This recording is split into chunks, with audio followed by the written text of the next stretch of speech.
پچھلی قسط میں ہم نے سیکھا تھا اگر بیان نہ ہوتا، لینگویج نہ ہوتی، تو ہمارے پاس کتابیں نہ ہوتی، ہمارے پاس ہسٹری نہ ہوتی، ہماری سائنسز آگے نہ بڑھتی، اور ہم بھولتے جاتے، رائٹ؟ کیونکہ ہمارے ڈیزائن میں ہے بھولنا، اور اس بھولنے کا ایک جو فکس اللہ نے ڈالا ہے وہ بیان کی صلاحیت ہے۔ بیان کے اندر ہر چیز آ جاتی ہے جس کا زبان سے تعلق ہے، پڑھنا، پڑھانا، لکھنا، بولنا، سمجھنا۔ الرحمن علم القرآن۔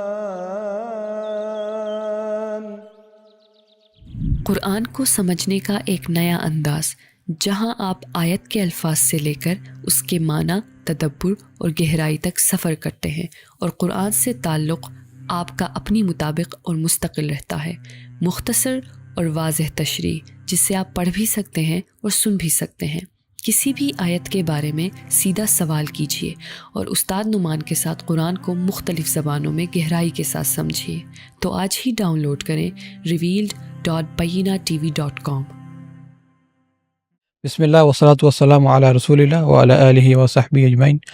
اچھا استاد، اگر ہم نیکسٹ آیا پر آئیں، جیسے اللہ تعالیٰ نے فرمایا الشمس والقمر بحسبان والنجم والشجر یسجدان، یہاں پر ایسا محسوس ہوتا ہے کہ وہ جو ایک روانی سی کلام کی وہ ایک ٹوٹ گئی ہے اور ایک نیا ٹاپک شروع ہو گیا ہے، نیا مضمون شروع ہو گیا ہے۔ تو اس کی کیا وجہ ہے اور اس کو ہم کیسے سمجھیں اور شروع کی آیات سے اس کو ریلیٹ کریں؟ تو ایک چیز جو قاعدہ ہے جو یہاں پر بھی اپلائی ہوگا، لیکن جنرلی آپ کے قرآن کے پڑھنے میں بھی آپ کو بہت فائدہ دے گا، وہ ہے ایک آیت قرآن کی، کتاب احکمت آیاتہ ثم فصلت۔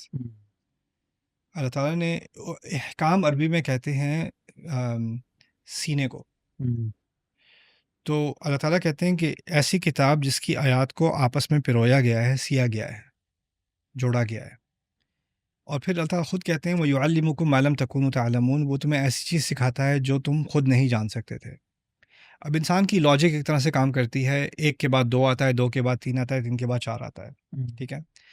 ہمارے ذہن میں ایسوسیشنز ہوتی ہیں، اپوزٹس ہوتے ہیں، دن اور رات، اندھیرا اجالا، اچھائی برائی۔ ہمارے ذہن میں چیزیں یا تو تناسب ہوتا ہے یا تضاد ہوتا ہے، کانٹراسٹ ہوتا ہے، اور اس طرح سے ہم چیزوں کو سیکوینس کرتے ہیں۔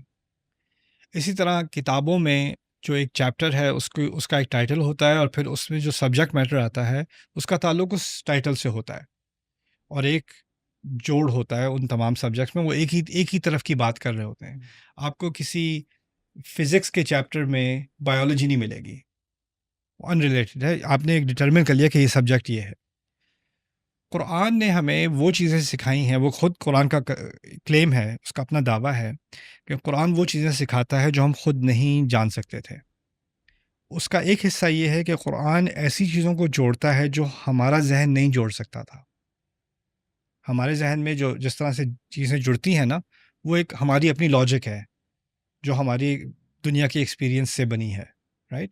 لیکن قرآن نے ہمیں ایک اس لاجک سے ہٹ کر ایسی لاجک دی ہے جو کبھی کبھی تو ہماری لاجک سے ٹیلی کرتی ہے، جیسے ہم سوچتے ہیں ویسے ہی قرآن وہ بات کر رہا ہے، لیکن اور کئی اور مقامات پر جان بوجھ کر اللہ ایسی چیزیں ایسوسیٹ کرتا ہے ایک دوسرے سے جو ہمارے ذہن میں آتا ہے کہ یہ تو کنیکٹڈ نہیں ہے، یہ تو بالکل الگ بات ہو رہی ہے۔ اور یہاں یہ تدبر کے موقعوں میں سے ایک بہت بڑا موقع ہے۔ اللہ تعالیٰ کہہ رہے ہیں دیکھو، مجھے پتہ ہے تمہارے ذہن میں یہ چیزیں نہیں جڑتی، میں بتا رہا ہوں جڑی ہوئی ہیں، اب سوچو کیسے جڑی ہوئی ہیں، رائٹ؟ جوڑ ہے، میں نے جوڑا ہے تو جوڑ ہے۔ جوڑا کس نے؟ اللہ تعالیٰ نے، جس نے میری انگلیوں کے جوائنٹس جوڑے ہیں، جس نے میری ہڈیاں جوڑی ہیں، جس نے میرے سیل ایک دوسرے سے جوڑے ہیں، جس نے میرا نروس سسٹم میں سارے نیورونز ایک دوسرے سے جوڑے ہیں، اس نے یہ آیات جوڑی ہیں۔ تو جوڑ تو ہے۔ اب جوڑ پہلی نظر میں مجھے نظر نہیں آیا تو میں کہوں بے جوڑا کلام، رائٹ؟ لیکن جس طرح ہم مختلف سسٹمز ایک ساتھ چل رہے ہیں نا، میرا نروس سسٹم اور میرا ڈائجسٹو سسٹم اور میرا ویسکولیٹری سسٹم، سارے ایک ساتھ چل رہے ہیں، اس طرح قرآن میں بھی باتیں ساتھ جڑی ہوئی ہیں، اور ان کا جوڑ سمجھنے میں ہی قرآن کی بہت بڑی حکمت جو عام لاجک میں، عام فلسفی میں آتی ہی نہیں، وہ آتی ہے سامنے. اسی لیے احکمت آیاتہ ایک قاعدہ ہے قرآن کو سمجھنے کا. یہاں پر حسبان کے لفظ سے ہمیں بہت فائدہ ملے گا. حسبان کے دو معنی نکل سکتے ہیں. حسبان یا تو حساب کا مبالغہ ہے، حساب اردو میں بھی ہم سمجھتے ہیں، جو بہت ہی زیادہ دقت والا اور بہت ہی یعنی اعلیٰ درجے کا حساب ہو، اس کو آپ حسبان کہہ سکتے ہیں. Extremely precise, extremely accurate. تو ایک طرح سے تو اس طرح سمجھ لیں کہ چاند اور سورج ایک بہت ہی خاص اور بہت ہی پریسائز حساب سے چل رہے ہیں. الشمس والقمر بحسبان. ٹھیک ہے. اب یہ ایک اس کا ایک جوڑ کیسے بنائیں گے ہم پچھلی آیات سے.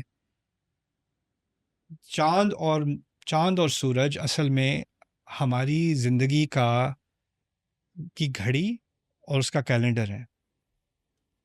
سورج ہماری گھڑی ہے اور چاند ہمارا کیلنڈر ہے، رائٹ. اور اسلام میں بھی ہمارے دن کا سکیجول اس کا تعلق چاند سے ہے، اور ہمارے سال کا تعلق اور جو سیزنل عبادات ہیں ان کا تعلق چاند سے ہے. سورج سے تعلق، یہ 5 نمازیں سورج سے متعلق ہیں، اور پھر جو سیزنل عبادات ہیں، حج ہو گیا، روزہ ہو گیا، ان کا تعلق چاند سے ہے، رائٹ. یعنی کہ ٹائم مینجمنٹ، پوری کی پوری ٹائم مینجمنٹ جو ہے نا ہماری، وہ صرف چاند اور سورج کے ذریعے سے ہم نے اسٹیبلش کی ہوئی ہے، رائٹ. کیلنڈرز بھی ہوتے ہیں، یا تو سولر کیلنڈر ہوگا یا لونر کیلنڈر ہوگا. ٹائم مینجمنٹ بھی ہوگی تو sunrise and sunset, eastern standard, western standard, تمام ٹائم سسٹمز جو ہم نے ڈیولپ کیے ہیں وہ صرف اسی بنیاد پر ڈیولپ کیے ہیں، رائٹ. پہلی بات جو یہ سامنے آتی ہے وہ یہ ہے کہ یہ ایک حساب سے تو چلتے ہی رہے ہیں اور چلتے ہی رہیں گے. یہ قرآن اب ہی آنا تھا ایگزیکٹ ٹائم پر. انسان کو یہ درس اب ہی سیکھنا تھا. یعنی اس چاند اور سورج سے اشارہ ہے وقت کے تسلسل کا، اور اسی وقت یہاں پر کیوں، اس جگہ پر کیوں، اس موقع پر کیوں، قرآن ابھی کیوں نازل ہوا. اشارتاً شاید اس کی طرف بھی یہ جواب ہے کہ یہ ابھی ہی نازل ہونا تھا، یہ پرفیکٹ ٹائم ہے اس کا. چاند اور سورج کبھی اپنے اسکیجول سے ہٹ کر نہیں چلتے، اور یہ قرآن بھی اپنے اسکیجول پر ہی بالکل صحیح موقع پر، جس طرح موسیٰ سے کہا ہے نا وَجِئْتَ عَلَىٰ قَدَرٍ یا موسیٰ، اب بالکل صحیح وقت پر آئے ہیں موسیٰ. قرآن بھی اپنے ہی وقت پر آیا ہے، اسی وقت اس کو آنا تھا. اِنَّا أَنزَلْنَاهُ فِي لَيْلَةِ الْقَدْرِ وَمَا أَدْرَاكَ مَا لَيْلَةُ الْقَدْرِ، رائٹ. خیر، دوسرا میرے نزدیک حسبان کا لفظ عربی زبان میں تباہی کے لیے بھی استعمال ہوتا ہے. عسى ربی ان یؤتینی خیرا من جنتک او یرسل علیہا حسبانا من السماء فتصبح سعیدا زلقا. آسمان سے تباہی بھیج دے. اور آپ کا وہ جو دو باغبان تھے آپس میں بات کر رہے تھے، ایک نے کہا میں بھی امکان ہے کہ اللہ مجھے تمہارے باغ سے بہتر باغ دے دے، یا آسمان سے اس کے اوپر حسبان بھیج دے. حسبان کا لفظ تباہی کے لیے اس وقت استعمال ہوتا ہے جب تباہی ایک خاص معین وقت پر آئے، حساب سے آئے. تو حسبان من السماء فتصبح سعیدا زلقا، قرآن میں اس کی بھی دلیل ملتی ہے. شاید اشارہ اس طرف ہے اس آیت میں کہ چاند اور سورج تباہی کے نزدیک پہنچ گئے ہیں. بحسبان، بقرب الحسبان. یہاں پر حسب معلوم ہوگا، اور بعض ظرفیہ بھی استعمال ہو سکتا ہے. یعنی چاند اور سورج نہ صرف یہ کہ وہ ایک خاص حساب سے چلتے ہیں، لیکن چاند اور سورج اب تباہی کے بہت نزدیک پہنچ چکے ہیں. کیا مطلب؟ آخری کلام نازل ہو چکا، آخری نبی آ چکا. دنیا کی تاریخ میں اور دنیا کے فیوچر میں صرف 2 بڑے حادثے رہ گئے ہیں. ایک ہے آخری نبی کا آنا، اور ایک ہے آخری دن کا آنا. 2 میجر ایونٹس رہ گئے ہیں، ان میں سے ایک ہو چکا. الرحمن علم القرآن خلق الانسان علمہ البیان، وہ چیپٹر ختم ہو چکا. اب کیا میجر ایونٹ رہ گیا؟ قیامت کا. الشمس والقمر بحسبان. اور وہ جب ہوگا تو کیا ہوگا؟ اذا الشمس کورت اذا الکواکب انتثرت، اذا النجوم بعثرت، اذا القبور بعثرت. right؟ نجوم کے بارے میں کہا ہے کہ وہ گرنے شروع ہو جائیں گے، ستاروں کے بارے میں، یا بکھر جائیں گے. یہاں پر کیا الفاظ آئیں گے؟ والنجم والشجر یسجدان. تو ایک سجدے کے مختلف مفاہیم بھی ہیں، لیکن ایک مفہوم اس کا یہ بھی لیا جا سکتا ہے کہ وہ دن جب درخت بھی گرنے شروع ہو جائیں گے. اور درخت کیوں؟ کیونکہ عربوں کے ہاں محل تو لمبے چوڑے تھے نہیں. ان کے ہاں اگر کوئی دور میں دیکھنے کو چیز نظر آتی ہے، درخت نظر آتا ہے. اور درخت اور چاند، درخت اور ستاروں کا آپس میں ایک جو تناسب ہے وہ یہ ہے کہ عربوں کے نزدیک دن کے دوران سب سے خوبصورت چیز درخت ہے، اور رات کے دوران سب سے خوبصورت چیز چاند ہے اور ستارے ہیں. سوری. اور ابھی پچھلی آیت میں کیا تھا؟ سورج اور چاند. سورج دن کی طرف اشارہ ہے، سورج کا تعلق درخت سے ہے، اور چاند کا تعلق ستاروں سے ہے. تو ایک تناسب ہے ان آیات میں. بالکل. اور خوبصورتی کی بات ہو رہی ہے. ان کے نزدیک سب سے خوبصورت چیز یا تو ستارے ہیں اور دن. وَلَقَدْ زَيَّنَا السَّمَاءَ الدُّنْيَا بِمَصَابِيحَ، رائٹ، بِزِينَةٍ لِلْكَوَاكِبِ قرآن کہتا ہے. اور پھر دنیا میں سب سے خوبصورت، صحرا میں کیا سب سے خوبصورت چیز ہوگی؟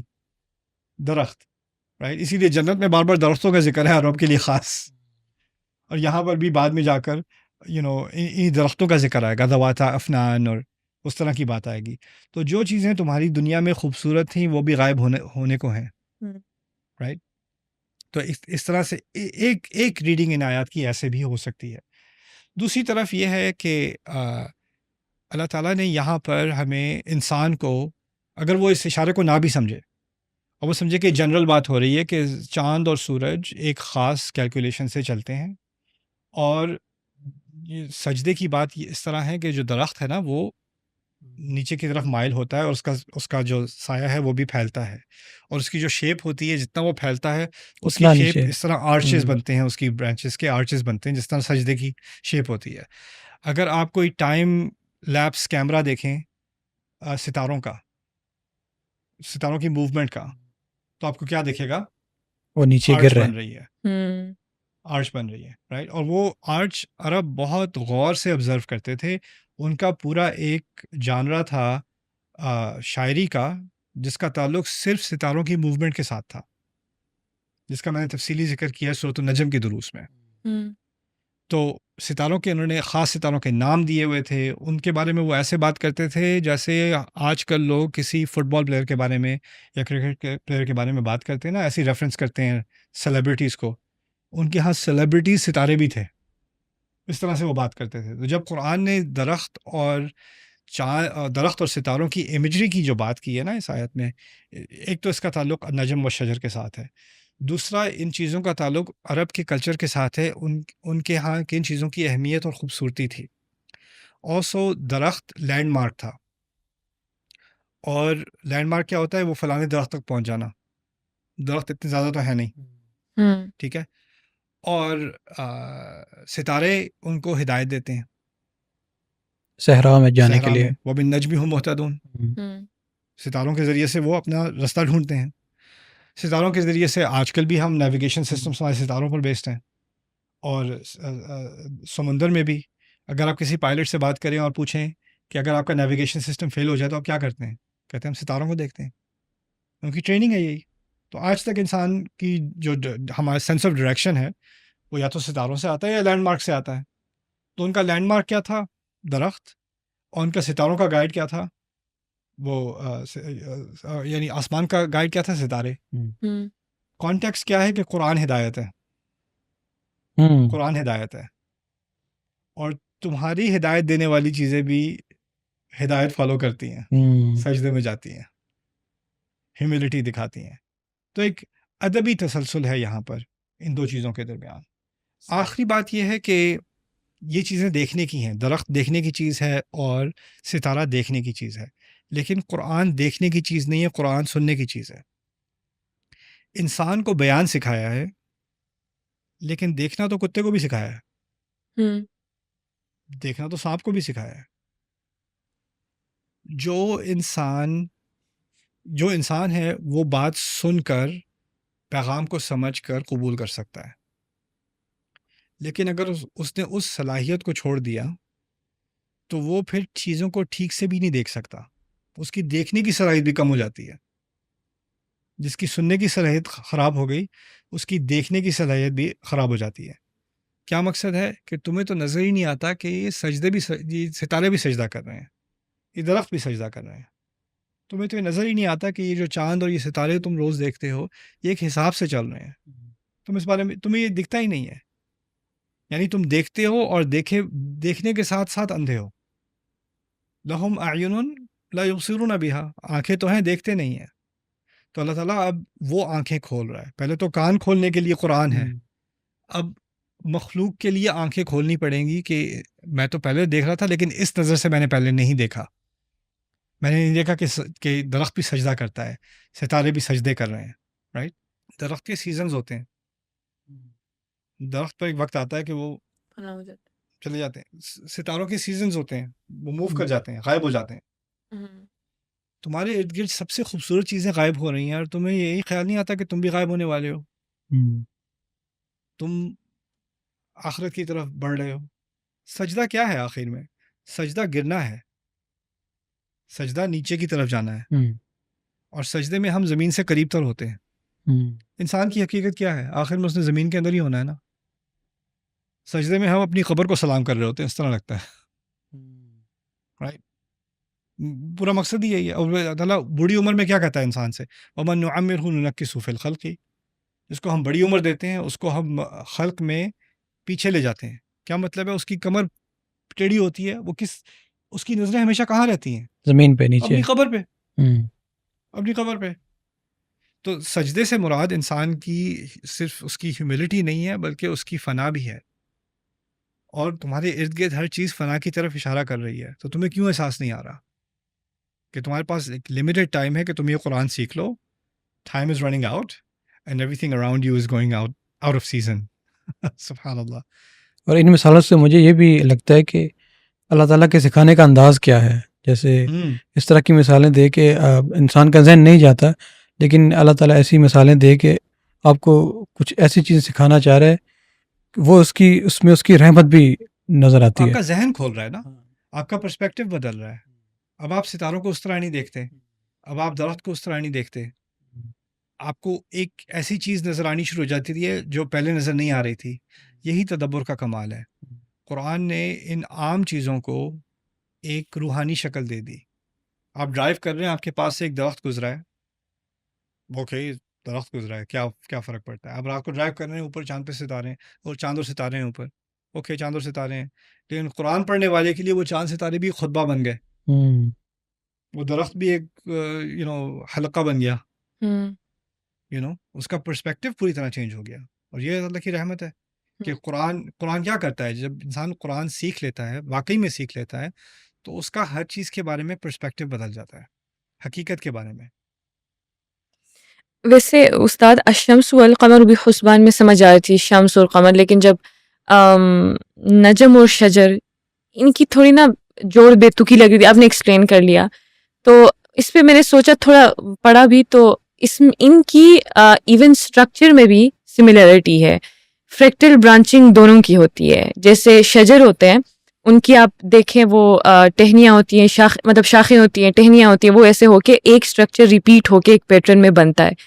اسی طرح ستارے جو ہوتے ہیں وہ پہلے فلامنٹس ہوتے ہیں، پھر کلسٹرز بنتے ہیں، پھر وہ سٹارز بنتے ہیں. تو ان کی جو یعنی اسی طرح ہیومن کی جو کریشن ہے، لنگز میں، نیورونز میں یہی پیٹرن ریپیٹ ہوتی ہے. تو یہ ساری کریشن مطلب ان کی اسٹرکچرل سملیرٹیز بھی ہیں. تو شاید اس وجہ سے ان کی جوڑ اب بے تکی نہیں لگتی ہے، یعنی نجم اور شجر کا. لوگوں نے کہا ہے نجم کے بارے میں کہ یہ گھاس کی طرف ریفرنس بھی کرتا ہے. بس زیادہ قائل تو نہیں ہوں، لیکن تفسیر میں موجود ہے کہ وہ گھاس اور درخت کی بات ہو رہی ہے. رائٹ؟ نیچے زمینی پودے نجم. لیکن نجم عام زیادہ سائد عربی میں ستاروں ہی کی طرف منسوب ہوتا ہے. النجم والشجر یسجدان. سیکنڈلی استاد، یہ جو کائنات کے بارے میں بات ہو رہی ہے اور اس کے تھرو سکھایا جا رہا ہے، تو مجھے آپ نے تو ویسے اس کو اس کے ساتھ ریلیٹ کر دیا علم اور اس کے ساتھ. مجھے لگ رہا تھا پہلے کہ شاید تخلیق سے زیادہ ریلیٹڈ ہے کہ فار انسٹنس نیچرل فلاسفرز جو اس زمانے میں تھے تو وہ مطلب کہتے تھے کہ اچھا ایک پوائنٹ سے انسان بنا ہے، یعنی ایگزسٹنس سامنے آئی ہے، کریشن. تو کبھی وہ پانی کو، کبھی فائر کو، کبھی ہوا کو، یعنی کہتے تھے کہ یہ یہاں سے ایگزسٹنس شروع ہوئی ہے ایک انسان کی.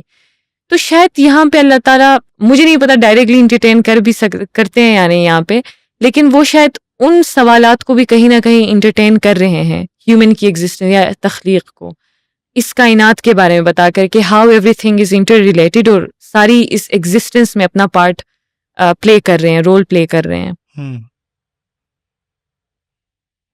ہاں، ایک انٹر کنیکٹڈ ہول ہے، تمام چیزیں آپس میں جڑی ہوئی ہیں. اور پھر سجدے کا لفظ استعمال کر کے اللہ تعالیٰ نے وہ عمل، اس عمل کا ذکر کیا ہے جس میں ہم شرکت کرتے ہیں. رائٹ، درخت کا کیا کام سجدہ کرنا، یا چاند کا، یا ستاروں کا. شاید اس طرف اشارہ ہے کہ وہ مخلوق تو جو ان کو کہا ہے وہ کرتے ہیں، تم ہی رہ گئے ہو. رائٹ. وہ لوگ تو اپنے حساب سے چل رہے ہیں، اور وہ لوگ ہیوملٹی دکھا رہے ہیں، وہ تمام مخلوقات، لیکن تم آگے نہیں آتے. اگلی قسط میں ہم انشاءاللہ سیکھنے جا رہے ہیں یا اللہ تطغوا فی المیزان، تاکہ تم میزان میں ادھر ادھر ہیرا پھیری مت کرو.